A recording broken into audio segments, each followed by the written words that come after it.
Hello and welcome to an OP09 deck profile. Today we are featuring Red Purple Kid. After hours and hours of testing, I can finally present you guys with a consistent competitive strategy to compete in the OP09 format. So without further ado, let's jump into the deck profile. So this is the list that I'm running at the moment. The first thing that you may notice is that we don't actually play any Kid Pirates. Although the new support is pretty fun, it isn't actually competitive, it's a bit too slow for the current state of the game. So instead, what we are doing is we are ramping with our purple cards into our red top end. That's really powerful. So the basic strategy for the deck is to ramp twice, go second, so that we can play a 10 cost character on our 4th turn.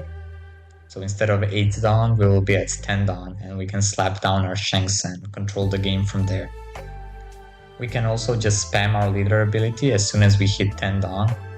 And we also have some other cards that can use their effects once we have 8 or more down. So basically the whole deck revolves around ramping twice and just overpowering our enemy with our huge top hand. We are playing 12 2k counters, 2 Otama to combo with Ben Beckman. We are playing 2 Vyres, this is our only Kid Pirates character. It gains Rush, so it's pretty useful in late game sometimes. Next up is Miss Double Finger. This card is a 2k that helps us ramp when we don't hit our other cards. It's a backup plan. And we have Usohachi. Usohachi is the strongest 2k we have available. It rests any 5 cost or lower enemy character, so it can rest pretty much any blocker that the opponent sets up, so we can end the game.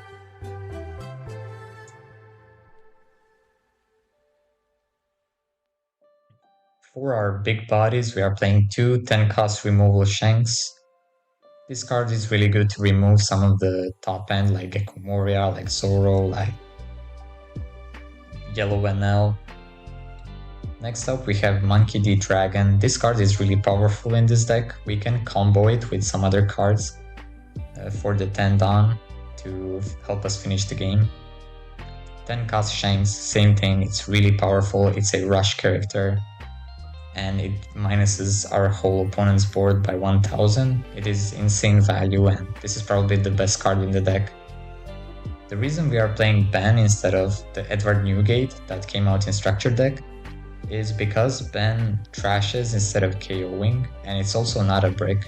We have enough bricks as it is. For our ramping cards, we are playing 4 Bone Clays, 4 Basil Hawkins, and 3 Missile Sundays. Missile Sunday also draws us a card, which is really good for this deck. Basil Hawkins can be played off of trigger, which is also really nice. And Bone Clay gives us an extra dawn on our 2nd turn, so we can swing with our leader, who's gonna be 4k usually. Next card in our deck is 2 cost Shiki. He's a blocker that can cycle our hand. He's pretty much always live, so this card has insane value in this deck. We are playing 2 Charlotte Linlins. Basically, this also cycles our hand in a very roundabout way. Instead of drawing a card, we are placing a card on top of our life and drawing it later. So it's also really good to cycle our hand and stall the game out a bit. Next up we have Sangoro. Sangoro is there to draw cards when we break. We don't play down often, but it comes in handy when we don't get our usual strategy going. We are playing 4 0 cost events. We are playing a lot of bricks, so this is very necessary. Also, it can ramp off of trigger, which is really important. And lastly, we are playing 2 Punk Rottens. This card is really fun to play. Maybe you can replace it, but I just really enjoy playing it. It can combo really well with Monkey D. Dragon to finish the games out. Basically, you can play Dragon, who can swing for 11k, and then together with Punk Rotten, you can swing with Leader for 12k. Which is really powerful and it's really fun to play. Also, it ramps us off of triggers, so that's the reason why it has some value in the deck even if we don't play it out. We can cycle it out if we think we don't need it.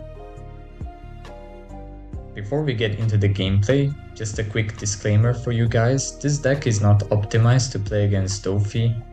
If I were to optimize this deck for Dofi, I would put in 4 Rayleigh, that's for sure. And I would probably cut the Pankrotten and maybe, you know, the 2 Sangoros or something else. This way you can fight Dofi on pretty even ground. I think we have a decent matchup into it. Dofi's probably still favored if he high rolls, but we would win a lot of the games as well. So yeah, I just wanted to show a general OP09 list that would, you know, play good into anything. And, you know, if you want to tech in some cards, there is still some changes that can be made. You know, this Sangoro is not necessary, this Pankrotten is not necessary. Maybe the Linlane is not as necessary. Like, we can play 3-ban Beckman, it wouldn't hurt us. So yeah, there is still a lot of ways you can tech in some cards to have better matchups in the OP09 meta, but we're gonna get into that once OP09 comes out. And also, thank you guys for the support on the latest video I made. I really appreciate it. Your likes and your comments really helped boost the video into the algorithm, and it really helped this channel out, so I really appreciate all the support you guys have given me. So if you haven't already, please subscribe. We are trying to reach the goal of 100 subscribers, and without further ado, let's get into some gameplay to see this deck in action. Alright, we're gonna choose to go second. We're gonna mully that hand. We need to see our rampers. Now we see 2, which is fine. We're gonna just hope to draw some firepower. So with this deck we want to go second. We want to play either Basil Hawkins or Bone Clay on our second turn. After that we can play Missile Sunday and we're gonna be in a pretty good position.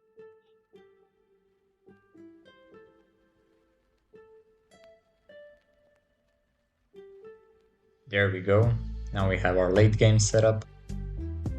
So once we ramp twice, we are gonna be at 10 Dawn on the next turn.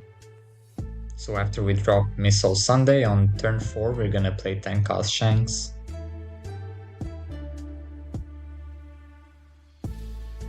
Here I was thinking whether I want to play Bone Clay or Basil Hawkins. Normally, you always want to play Bone Clay because he gives you an extra down to swing with your leader. But I was kind of thinking that Smoker is gonna remove it anyways. So I was hoping to save the Bone Clay and play it out late game. If I get the chance, like, it's gonna be more dangerous that way. Right now, I just thought he would remove it for free. So I did opt out for the Basil Hawkins, but we could have done both. Yeah, he didn't end up playing any removal. Probably because I didn't play a body. But and now we play Missile Sunday. We draw a card. Our hand is really nice. We have 2 10-cost Shanks. We have a Shiki who is now live because we are at 8 Dawn. And we're just gonna get rid of the Bone Clay. In the end, we didn't find it useful, but so we could have played it last turn. But yeah, I would prefer to keep a 2K or a Sangoro instead of the Bone Clay. His Sangoro is harder to remove.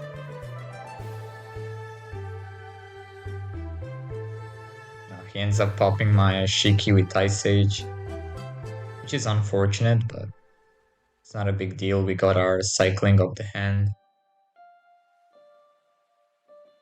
Shiki is really an underrated card in this deck. I mean, it's seriously amazing value.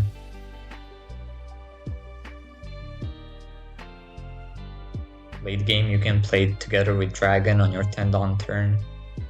Cycle out your hand, get a blocker on board, and still get a really strong body on the field as well.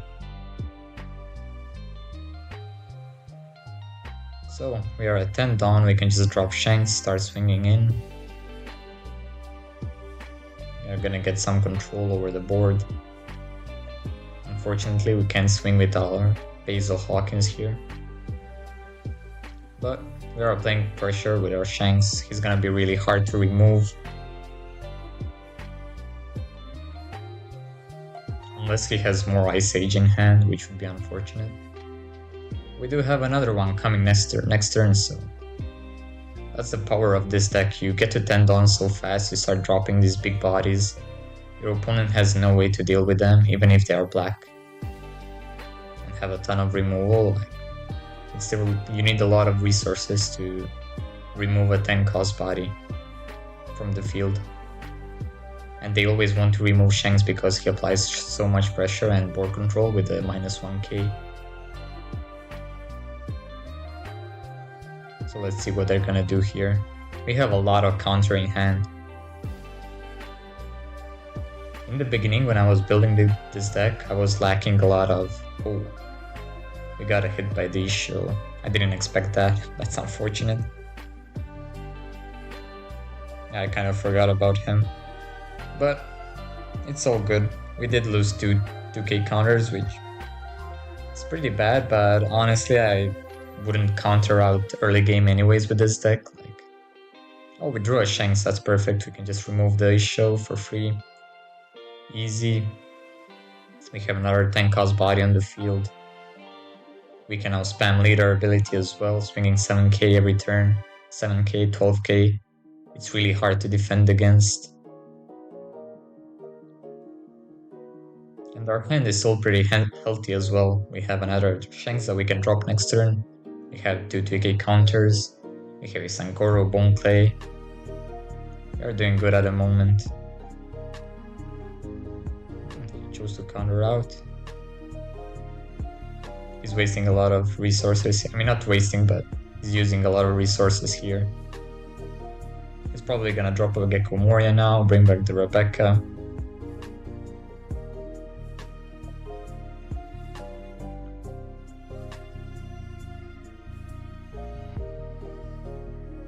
Show isn't live anymore, we only have 5 cards in hand.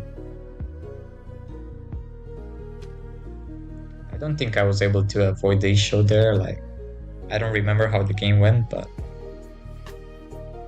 Oh, Stassi. Oh, that's troublesome. Oh, I didn't expect him to be able to remove my Shanks, but... That's a good play. I think it's a bit too late. We have just so much pressure. 7k again.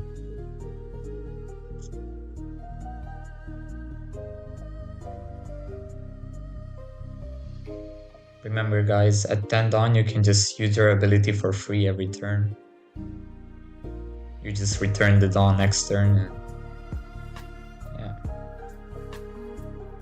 We are still at 2 life, we are pretty healthy.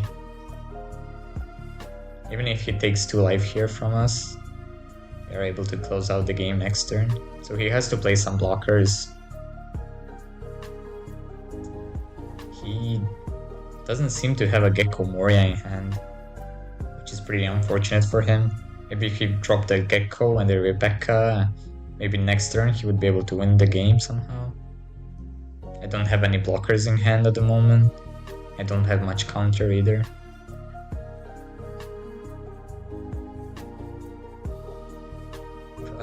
He doesn't seem to have Gecko, otherwise he wouldn't be thinking so much. Oh, this is unfortunate for him. We're gonna counter out here and now he can't really do anything.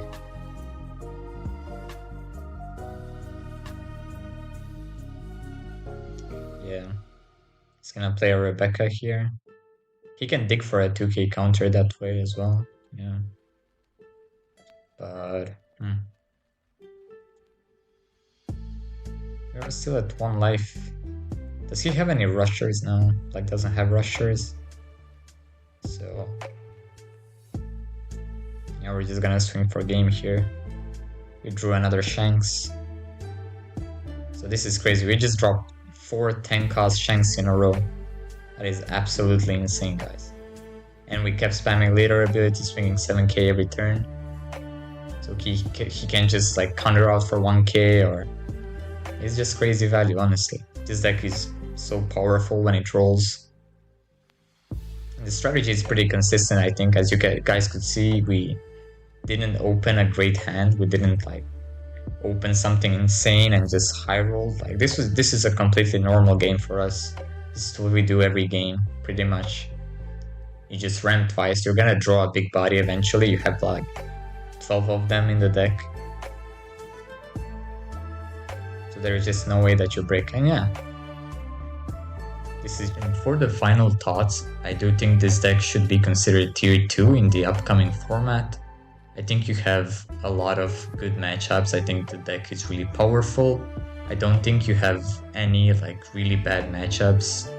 Probably the hardest matchup is Dofi, but if you play 4 Rayleigh, which I think you should if Dofi is still really relevant in OP09, which it probably will be, I will probably put in 4 Rayleighs, take out 2 Pankrotten and something else. And yeah, thank you guys for watching, and if you want to see some more gameplay, I will be uploading some ranked gameplay against all the meta decks. We're gonna test the Dofi matchup a bit more. We're gonna play into Lucci. I'm gonna try to find a Bonnie matchup. We're gonna play into Shanks. I'm gonna show you guys how you can easily beat Shanks, because some people call this deck a budget Shanks version, which I think is hilarious. But yeah, I'm gonna show you guys just how powerful this strategy is. So if you want to see more, please subscribe, and I'll see you guys in the next video. Bye.